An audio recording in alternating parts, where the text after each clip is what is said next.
আজকে আমরা চলে যাচ্ছি ইজতেমায়, যেখানে বিশ্ব ইজতেমা হবে হুগলি হুগলি জেলায়। জায়গাটা সঠিক আমি নিজেও জানি না, যেহেতু প্রথম যাচ্ছি।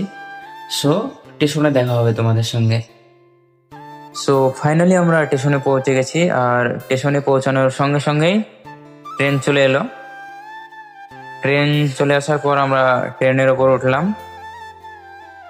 ট্রেনে উঠে মামু আর আমি বসলাম। দেখি ট্রেনে অনেকটাই ভিড় ছিল। আমরা কৃষ্ণপুর রেলওয়ে স্টেশনে ট্রেনে চেপেছিলাম।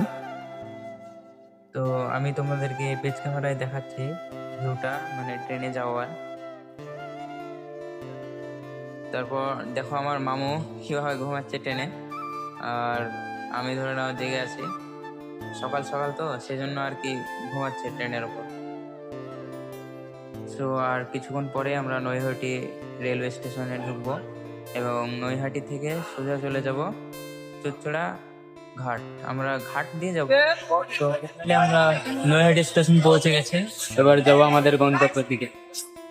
সো ফাইনালি আমরা চুঁচুড়া ঘাট পৌঁছে গেছি, এবং টিকিট কাউন্টারের কাছে গিয়ে চাচাকে একটি 50 টাকার নোট দেওয়ার পর চাচা বলছে যে খুচরা হবে না, তোমরা খুচরা দাও 16 টাকা।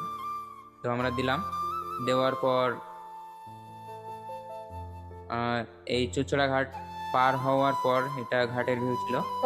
তো তোমরা ঘাটের ভিউটা দেখে নাও একটু। আর আমরা ওখান থেকে আজকেই ব্যাক করব। তো হ্যালো এভরিওয়ান, ফাইনালি আমি চলে এসেছি সেই ইজতেমা ময়দান,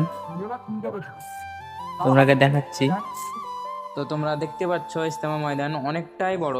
তোমরা যদি এখানে আসতে চাও, তাহলে যদি আমাদের মুর্শিদাবাদের এই দিক থেকে যেতে চাও, তাহলে নৈহাটি রেলওয়ে স্টেশনে নামার জন্য টিকিট কাটবে যে কোনো স্টেশন থেকে। আর তোমরা চাইলে চুঁচুড়ার ঘাট দিয়েও আসতে পারো, এবং ব্যান্ডেল লোকাল দিয়ে হাওড়ার কট লাইনে আসতে পারো চুঁচুড়া স্টেশন।